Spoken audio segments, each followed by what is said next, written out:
রেলের শহর সৈয়দপুর থেকে বরেন্দ্র এক্সপ্রেস ট্রেনে করা এই ভ্রমণ গল্পে দেখতে পাবেন ভারত বাংলাদেশে চলাচলকারী ট্রেন। আরও দেখতে ও জানতে পারবেন ট্রেনের লোকোমোটিভ সেট সম্পর্কে।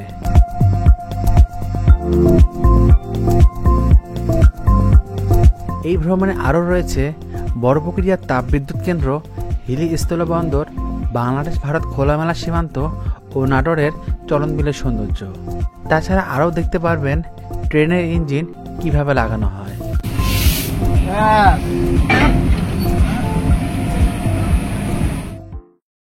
নীলফামারী জেলার সৈয়দপুরে বাংলাদেশের বৃহত্তম রেলওয়ে কারখানা অবস্থিত হওয়ায় সৈয়দপুর অনেকের কাছে রেলের শহর হিসেবে পরিচিত।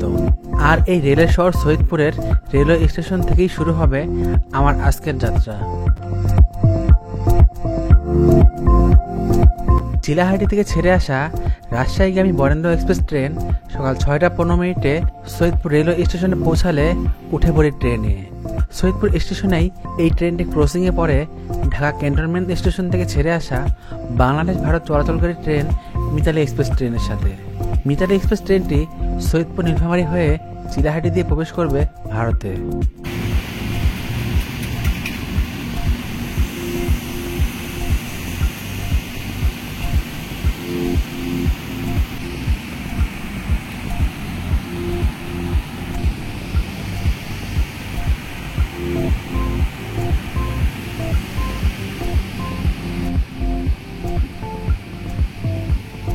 মিতালি এক্সপ্রেস ট্রেনের সাথে ক্রসিং শেষ হলে আমাদের এই ট্রেনটি ছেড়ে যায় সৈয়দপুর রেলওয়ে স্টেশন থেকে।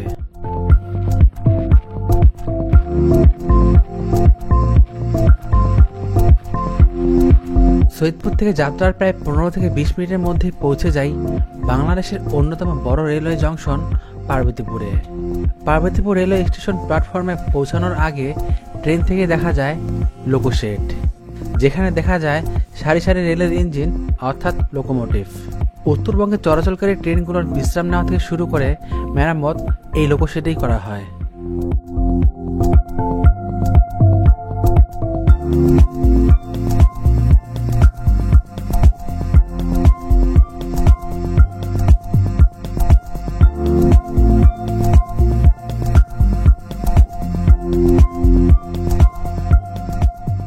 লোকোশেডটি পার হলেই দেখা যায় লোকো টার্ন টেবিল, যেখানে ট্রেনের লোকোমোটিভ প্রয়োজন সাপেক্ষে সম্পূর্ণরূপে ঘোরানো হয়। রেলের এই লোকো টার্ন টেবিল নিয়ে আগেই একটি বিস্তারিত ভিডিও আমার চ্যানেলেই রয়েছে।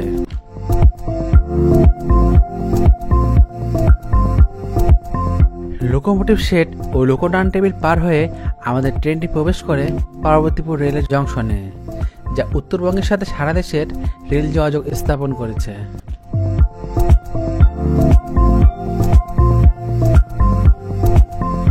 পার্বতীপুর স্টেশনে কিছুটা সময় পার করার পর বরেন্দ্র এক্সপ্রেস আবারও যাত্রা শুরু করে।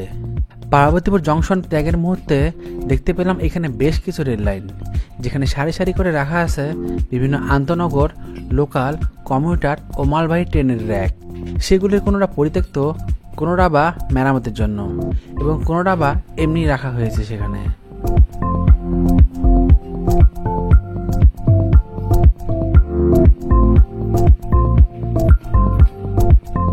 পার্বতীপুর থেকে ফুলবাড়ি যাওয়ার পথে ট্রেন থেকে দেখা যায় বড়পুকুরিয়া কয়লা ভিত্তিক বিদ্যুৎ কেন্দ্র, যা দেশের প্রথম তাপবিদ্যুৎ কেন্দ্র।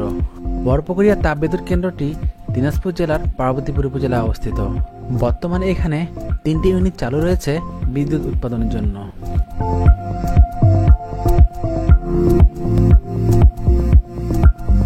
ফুলবাড়ি বিরামপুর পার হলে ট্রেন থেকে দেখা যায় হিলি স্থলবন্দর, এবং হিলি স্টেশন পার হয়ে রয়েছে কাঁটাতারবিহীন বাংলাদেশ ভারত খোলামেলা সীমান্ত।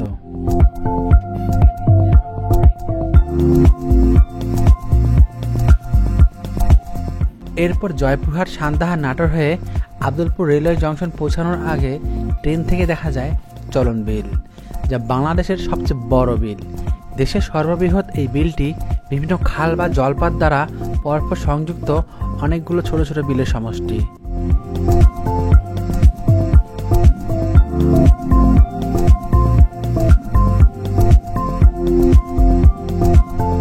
অবশেষে পৌঁছে যাই আমার গন্তব্য আব্দুলপুর রেলওয়ে জংশন স্টেশনে। এখানে এই ট্রেনের একদিকে লোকোমোটিভ খুলে আরেকদিকে লাগানো হবে। ট্রেন থেকে নেমেই প্রথমে 1 গ্লাস ঠান্ডা পানির শরবত পান করি।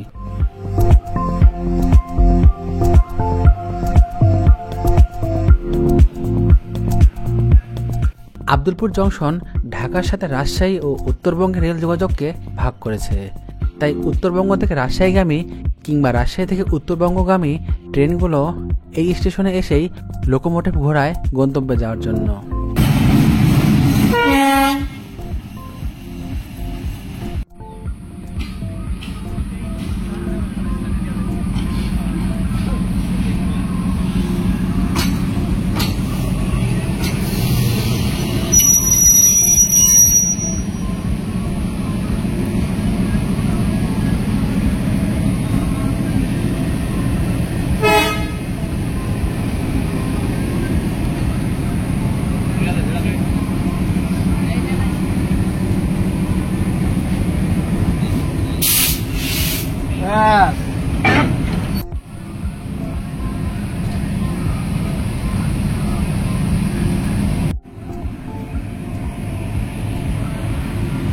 বরেন্দ্র এক্সপ্রেস এই ট্রেনটির রেকের সাথে লোকোমোটিভ যুক্ত করা শেষ হলেও ট্রেনটি অপেক্ষা করতে থাকে লাইন ক্লিয়ারের জন্য এবং ইতিমধ্যেই এই স্টেশন থেকে প্রবেশ করে চিলাহাটি থেকে ঢাকাগামী চিলাহাটি এক্সপ্রেস।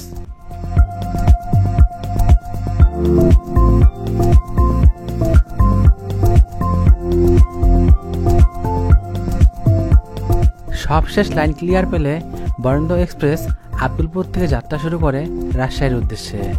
নাটোরের গ্রিন ভ্যালি পার্ক কিংবা সেনাবাহিনী দ্বারা পরিচালিত Bangladesh army university of engineering and technology university যাওয়ার জন্য অনেকেই ট্রেন থেকে এই আব্দুলপুরে এসে নামে।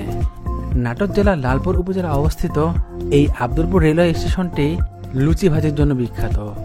আব্দুলপুরের বিখ্যাত মজাদার এই লুচি ভাজি নিয়ে ভিডিও থাকবে আমার পরবর্তী পর্বে।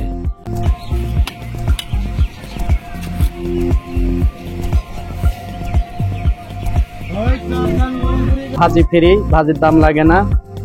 এটা আপনার অনেক বেচা হয়, প্রতিদিন প্রায় মনে করেন 800,000 পিস বিক্রি হয়।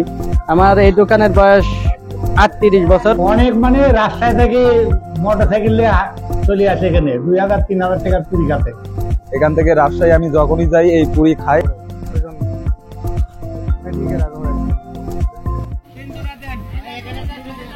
ভাজি দাও তো, দুটো গরম, এই যে গরমই স্যার, ভাজি দাও, ভাজি দাও।